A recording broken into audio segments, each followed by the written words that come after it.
মানুষের মতোই তারাও আত্মীয়তা বোঝে, তাদেরকে মানুষের সাথে থাকতে দেখা যায়, এমনকি তারা মানুষের ভাষা বোঝে।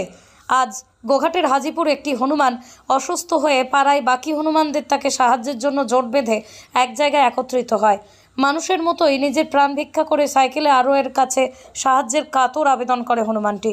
একথা আরামবাগ লোকসভা প্রার্থী মিতালি বাগ ও স্বপন নন্দী জানতে পেরে তারা তৎক্ষণাৎ বন দপ্তরকে খবর দেন। এরপরই বন দপ্তরের টিম ওই হনুমানকে রেস্কিউ করে নিয়ে যায়।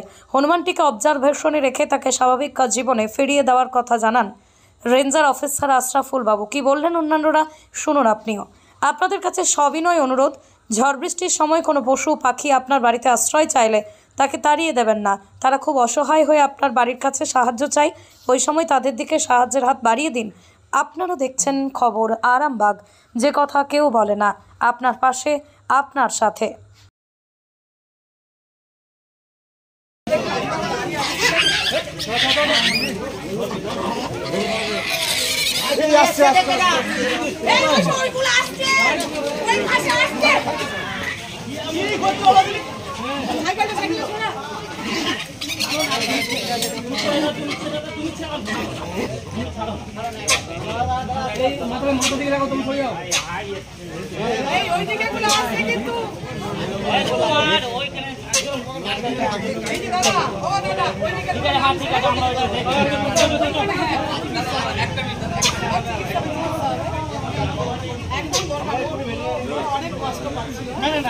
ধন্যবাদ দাদা।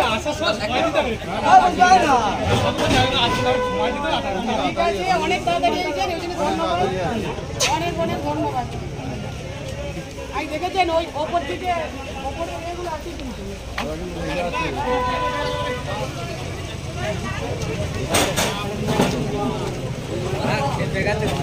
ওরা নিয়ে নিত।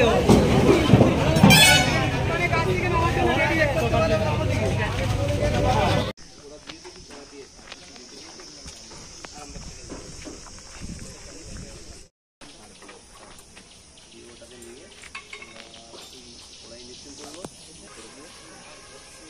এখন আমাদের থেকে করো, এটা অবজারভেশনের রাস্তা হবে, কন্ডিশন থাকে, যদি আস্তে আস্তে ভালো হয় ভালো, নাহলে আমরা এটাকে নিয়ে জায়গায় আমাদের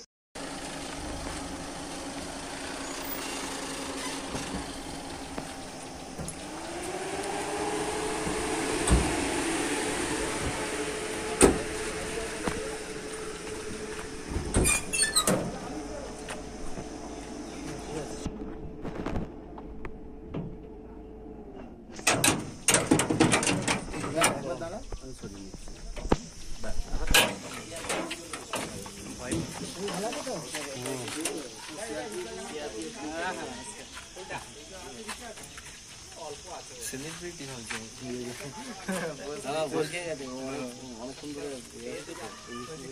অনেক সুন্দর। চলে ঠিক আছে ভাই, ভালো তো ভাই, মিষ্টি খাওয়াবো, মিষ্টি খাওয়াবো। ওনাদেরকে জানাতে হবে কি কোথায় কোন জায়গায়